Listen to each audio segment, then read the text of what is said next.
Écho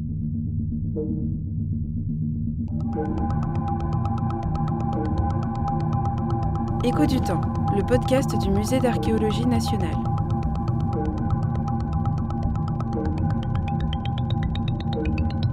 Bienvenue dans ce nouvel épisode d'Écho du temps. Je suis Daphné Mavrocordatos et aujourd'hui, direction la Bretagne et la découverte de la tombe viking de Groix. Que fait une sépulture viking sur une île bretonne ? Eh bien, nous allons le découvrir. Chaussez vos bottes, nous allons en Bretagne au début du XXe siècle.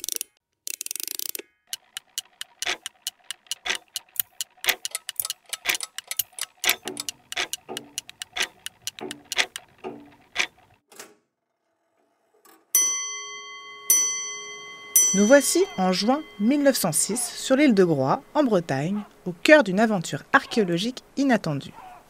Deux archéologues passionnés, Louis Le Pontois et Paul du Châtelier, se lancent dans la fouille intrigante d'un tertre, c'est-à-dire une butte, près du village de Locmaria, espérant mettre à jour une sépulture néolithique, soit datée d'entre 5800 et 2500 avant Jésus-Christ.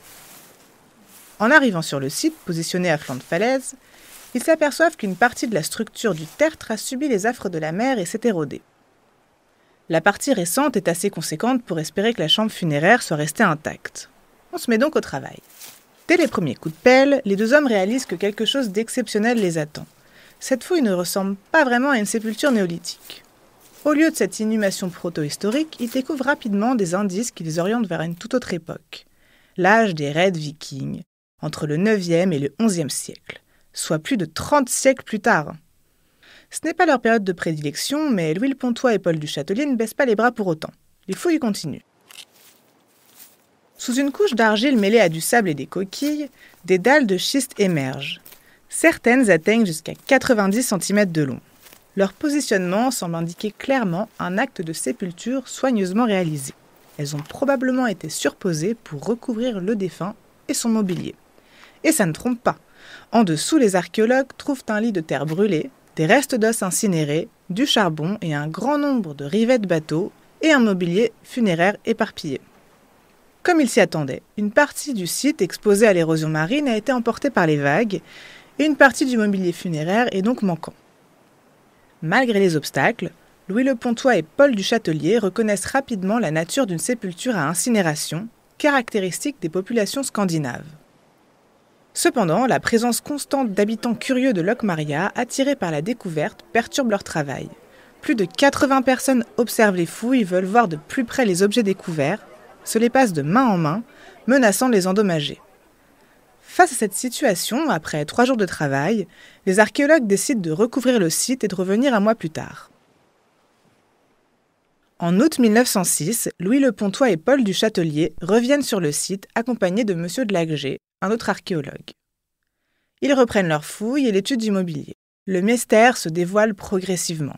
Ils découvrent des ossements de 2 individus, ceux d'un chien et de quelques oiseaux, 2 vases en bronze, une marmite, des imbeaux de bouclier, c'est-à-dire la pièce métallique placée au centre du bouclier, des haches, des épées, des flèches, des lances, des couteaux, une pierre à aiguiser, une enclume, un marteau, un anneau en or, des perles en argent, des dés et des pièces à jouer et de nombreux rivets témoignant de la présence d'un bateau. Le mobilier funéraire est d'une richesse incroyable et résonne avec les découvertes d'autres tombes de chefs vikings en Europe, compte tenu de la présence d'une barque et du style des objets.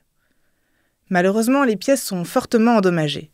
Imaginez des amas de fer oxydés, de petits objets agglomérés par l'oxydation qui semblent peu impressionnants à première vue.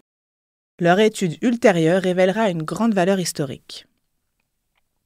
Après 8 jours de fouilles, la tombe est soigneusement refermée et les objets sont transférés au manoir de Kernuz, la demeure familiale de Paul du Châtelier, où il expose sa collection.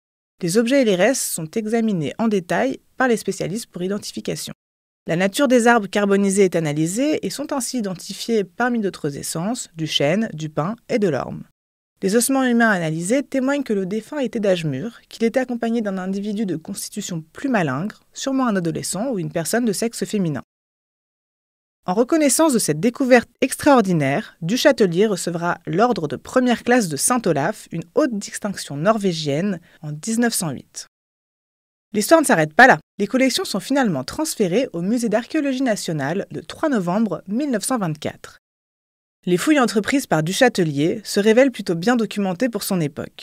grâce à des relevés, des dessins et des descriptions méticuleuses.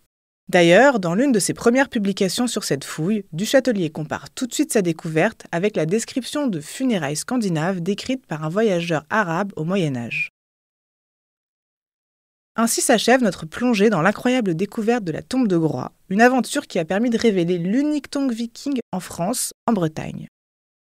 Pour décrypter cette découverte, nous retrouvons Fanny Amonique, conservatrice chargée des collections du premier Moyen-Âge et donc du mobilier de la tombe viking de Groix. Bonjour Fanny, merci de te joindre à nous aujourd'hui et de nous avoir fait découvrir cette fameuse sépulture viking.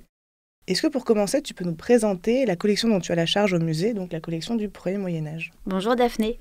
Oui, bien sûr. Alors la collection du premier Moyen-Âge au musée d'archéologie nationale, elle se compose d'environ 15 000 pièces. C'est une estimation. Donc en fait, c'est la plus petite collection du musée. Ces pièces, on les date en général à peu près du 5e jusqu'au 11e siècle. Ça comprend la période mérovingienne qui va du 5e au 8e siècle, c'est-à-dire en fait le plus gros de cette collection. Et la période carolingienne, donc qui va du 8e au 11e siècle. Alors, il y a moins d'objets dans la période carolingienne parce qu'en fait, les collections du Man, elles sont issues majoritairement d'un univers qui est plutôt funéraire. Pourquoi ? C'est des collections qui ont été fouillées plutôt au 19e, au début du 20e. Et à cette période-là, on s'intéresse vraiment avant tout à l'objet. Ce qu'on veut quand on fouille, c'est récupérer un maximum d'objets. Or, à l'époque carolingienne, on va arrêter de déposer du mobilier funéraire dans les tombes. Donc, mécaniquement, on va trouver beaucoup moins d'objets. Et pourquoi je vous parle de cette époque carolingienne ? Parce qu'en fait, les Vikings, ou plutôt les Scandinaves, parce que les Vikings, c'est un terme qu'on essaye de moins utiliser aujourd'hui, ces populations scandinaves, elles vivent notamment à cette période-là, et c'est surtout à cette période-là qu'elles vont faire des raids en Europe et donc en France. Et donc, on les intègre à cette collection période carolingienne et viking.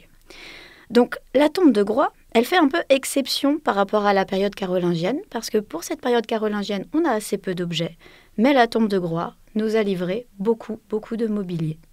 Justement, pour revenir à la tombe viking de Groix, je crois que c'est la seule tombe scandinave découverte en Bretagne, qui est pourtant un obstacle logique à la progression des Scandinaves vers le sud.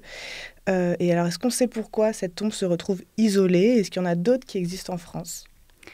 Alors, la tombe viking de Groix, c'est non seulement la seule tombe scandinave qu'on ait découverte en Bretagne, mais c'est plus largement la seule tombe viking qu'on ait découverte sur le territoire français. C'est pour ça que cette découverte est particulièrement intéressante et importante et qu'on est très heureux qu'elle nous soit parvenue et qu'elle soit conservée aujourd'hui au musée d'archéologie nationale. C'est important aussi parce que ça témoigne des débuts de l'implantation de ces populations scandinaves sur le territoire français et surtout d'implantation en dehors de la Normandie, parce que vous savez qu'on les connaît un peu mieux sur ce territoire-là. En Bretagne, on a des traces de ces passages des Vikings, mais les indices sont plus ténus et puis sont plus difficiles à interpréter. Il y a des découvertes au camp de Péran à Plédran, par exemple, mais on n'arrive pas exactement à savoir si ce sont des établissements pérennes ou seulement des établissements de passage. Alors qu'on sait vraiment que les Vikings sont passés par là. Les textes nous disent que Nantes a été pillée en 843, par exemple. Donc, cette tombe de Groix, elle témoigne du fait qu'en Bretagne, on va avoir des établissements scandinaves qui sont suffisamment importants pour qu'on se fasse enterrer. Et ça, c'est quand même un indice assez intéressant qui nous dit que peut-être ces établissements un peu plus pérennes ont existé et que les Vikings ne se sont pas contentés peut-être de pratiquer des raids dans cette zone géographique. Pour parler un peu plus du mobilier de cette tombe, ce qu'on a trouvé dedans, je crois que quoique original par sa localisation, le mobilier correspond tout à fait à l'archétype d'une sépulture scandinave. Est-ce que tu peux justement nous en parler un peu plus ? Alors, ce qui est intéressant, c'est déjà le principe de l'inhumation en lui-même, parce qu'il est typiquement scandinave. On retrouve la présence d'un bateau, avec l'incinération d'un individu et de son mobilier, puis l'inhumation des restes de l'incinération. Et ça, c'est vraiment des éléments qu'on retrouve fréquemment dans le monde scandinave. Pas forcément tous en même temps, mais c'est des choses qui sont assez bien attestées. D'ailleurs, ce qui est intéressant, c'est aussi de comparer ce qu'on a découvert à Groix avec un récit qui était livré par un voyageur musulman au Xe siècle. Il s'appelle Ahmad ibn Fadlan et il assiste à des funérailles scandinaves, donc au Xe siècle, et il décrit à la fois cette incinération du défunt sur le bateau, mais aussi le sacrifice d'une esclave à ses côtés. Et à Groix, effectivement, on sait qu'on a aussi un deuxième défunt qui, a priori, pourrait correspondre à ce type de sacrifice. Et puis, Ibn Fadlan décrit aussi le dépôt important de mobilier et l'inhumation des restes calcinés à la fois du défunt, du bateau, du mobilier. Donc tout ça correspond très bien à ce qu'on sait de la culture scandinave, premièrement. Ensuite, la diversité du mobilier qui a été déposé auprès du défunt est aussi très parlante. On va retrouver évidemment des armes, ce qui évoque évidemment la dimension guerrière du personnage, mais aussi des parures, des objets, et des objets qui vont être liés plutôt aux activités de divertissement. Alors ça signale l'appartenance du personnage plutôt à l'élite de la société. Et finalement, il y a des objets qui sont beaucoup plus inattendus. Par exemple, des outils. Une pince, une enclume, une pierre à aiguiser, un chaudron en fer, des éléments en fait qui vont évoquer plutôt la capacité du chef scandinave à entretenir son bateau et à assurer la prospérité de sa communauté finalement. En particulier, on a un objet qui est intéressant, c'est un chaudron en fer qui est fabriqué avec un système de rivetage qui est vraiment typique des civilisations scandinaves. Alors c'est un objet qui, comme ça, a l'air de ne ressembler à rien. Il n'est pas du tout sexy pour les visiteurs, mais c'est vraiment un marqueur très intéressant d'une fabrication typiquement scandinave. Pareillement, vous avez des armes qui peuvent être très directement rattachées à la sphère nordique, avec notamment une épée qui présente un décor dans un style qu'on appelle le style de Mamen. Pour résumer, c'est une épée avec un décor de volutes et de pointillés. Ça, on peut le rattacher tout de suite à cette sphère scandinave. C'est vraiment typique. Et puis, on a aussi dans le mobilier une hache de type danois. Donc là, c'est pareil, on ne se trompe pas. Et à l'inverse, on a des objets qui semblent appartenir à des cultures beaucoup plus diversifiées, et notamment les humbos de bouclier. Alors un humbo, donc, c'est cette partie qui protège la main du combattant quand il tient son bouclier. C'est une partie centrale. Et les humbos qu'on a retrouvés dans la tombe de Groix, ils ont des formes extrêmement variées, qui paraissent signaler en fait des origines très diverses. Ces armes, probablement, elles ont été fabriquées à plein d'endroits différents. Et donc l'hypothèse, c'est que ces guerriers scandinaves avaient récupéré probablement des armes au cours de différents combats. On sait qu'ils le faisaient, qu'ils récupéraient au besoin l'armement de leurs ennemis tombés au combat. Éventuellement, on peut aussi se dire que ça peut être le résultat d'une activité commerciale parce que, oui, il faut le rappeler, les populations scandinaves étaient tout autant des populations marchandes que des populations guerrières. Et si elles ont sillonné l'Europe en faisant des raids, elles ont aussi beaucoup pratiqué le commerce.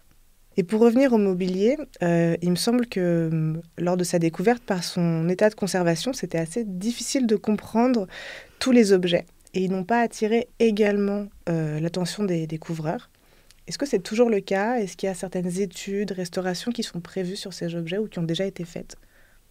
Alors, c'est vrai que la plupart du mobilier découvert, je l'ai un petit peu évoqué tout à l'heure, présente un aspect souvent assez ingrat. C'est des objets qui sont difficiles à lire pour nos visiteurs, mais même pour nous, spécialistes, tout simplement parce que ces objets qui, pour beaucoup, étaient en fer, ont subi un certain nombre de traitements assez lourds. Évidemment, ils sont passés par l'incinération dans la tombe, puis ils ont été inhumés.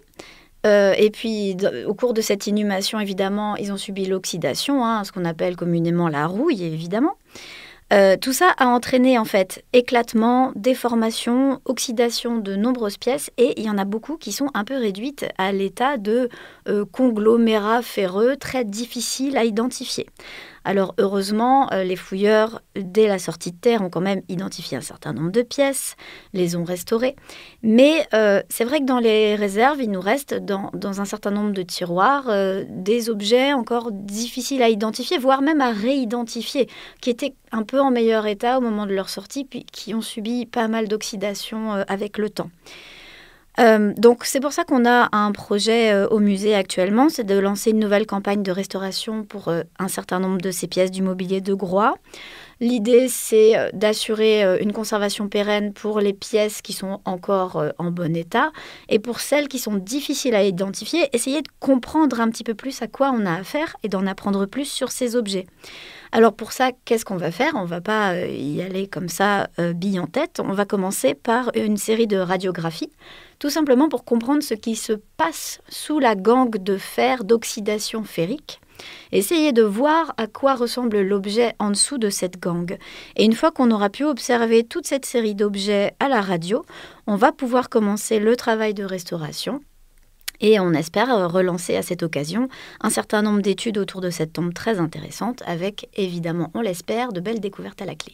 Et il me semblait que tu m'avais dit, quand on préparait l'épisode, que dans cette oxydation, ça avait parfois capturé des éléments fibreux des vêtements, je crois des fils d'or. Alors, effectivement, on a commencé à faire des tests de restauration sur certains objets qui en réalité avaient déjà été partiellement restaurés. Vraiment, l'état des objets est très variable.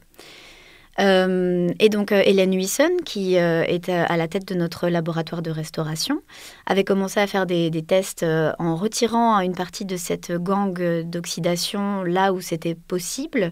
Et elle était tombée très rapidement, notamment sur des fils d'or. Et on pense que ça doit être lié à une pratique qui est aussi attestée et dont Ibn Fadlan parle aussi, qui est de déposer des textiles, et notamment des textiles brodés de fil d'or, sur le mobilier, sur les objets qui sont déposés avec le défunt. Il y a des chances pour qu'on puisse faire réapparaître un certain nombre de ces restes de fil d'or. On les a déjà vus. Là, ils sont un petit peu difficiles à observer pour l'instant. Ils sont très ténus puisque dès qu'on les a vus apparaître, on s'est stoppé dans la restauration. Mais on espère qu'on va pouvoir les faire réapparaître de manière un peu plus visible pour que les visiteurs puissent voir à quoi ça ressemble. Merci Fanny de nous avoir présenté le mobilier de la tombe viking de Groix. Merci Daphné. Chers auditeurs, si vous souhaitez en savoir plus sur cet ensemble, rendez-vous sur notre site internet dans la rubrique podcast. Nous y avons inclus une petite bibliographie. Et je vous donne rendez-vous dans quelques semaines pour notre prochain épisode à la découverte des collections du Musée d'archéologie nationale. C'était Écho du temps, le podcast du Musée d'archéologie nationale.